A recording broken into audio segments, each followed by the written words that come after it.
ਤੁਹਾਡੀ ਮਿਹਰਬਾਨੀ ਆ। ਅਸੀਂ ਮਾਂ ਪੁੱਤਰ ਰਹਿੰਦੇ ਹਾਂ, ਕਿਰਾਇਆ ਸਿਰ ਤੇ ਚੜ੍ਹ ਗਿਆ 3-4 ਮਹੀਨਿਆਂ ਦਾ।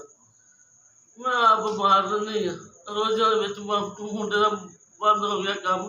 ਕਿੱਧਰੋਂ ਜਾਈਏ ਬੇਵਾ ਹੋਰ ਤਾਂ ਬਦਲ ਮਰੇ ਨੂੰ 20-25 ਸਾਲ ਹੋ ਗਏ। ਮੈਂ ਕਿੱਧਰੋਂ ਜਾਵਾਂ, ਕੀ ਕਰਾਂ? ਮੈਂ ਟੈਨਸ਼ਨ ਬੜੀ ਲੈਂਦੀ, ਮੈਂ ਮਰ ਜਾਣਾ ਹੈ। ਮੈਂ ਮੁੰਡੇ ਆਪਣੇ ਨੂੰ ਨਹੀਂ ਮੈਂ ਦੱਸ ਸਕਦੀ, ਤੁਹਾਡੀ ਮਿਹਰਬਾਨੀ ਆ। ਮਦਦ ਕਰ ਦਿਓ ਮੇਰੀ।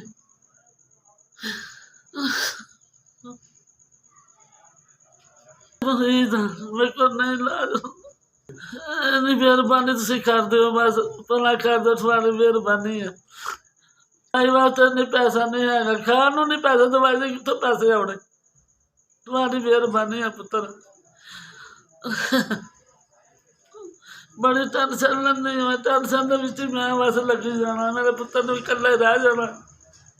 ਸਾਹ ਦੀ ਮਰੀਜ਼ ਆ, ਮੇਰੇ ਮਦਦ ਕਰੋ ਭਲਾ। ਮੈਂ ਤੁਹਾਡਾ SBS ਤੁਹਾਡੀ ਮਿਹਰਬਾਨੀ ਹੈ, ਤੁਸੀਂ ਮਦਦ ਕਰ ਦਿੱਤੀ 5000 ਦੀ।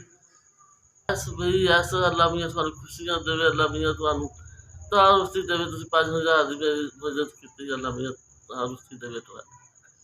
ਅੱਲਾ ਮੀਆਂ ਤੰਦਰੁਸਤੀ ਦੇਵੇ ਤੁਹਾਡੀ। 5000 ਦੀ ਮਦਦ ਕੀਤੀ ਤੁਹਾਡੀ, ਅੱਲਾ ਮੀਆਂ ਤੰਦਰੁਸਤੀ ਦੇਵੇ।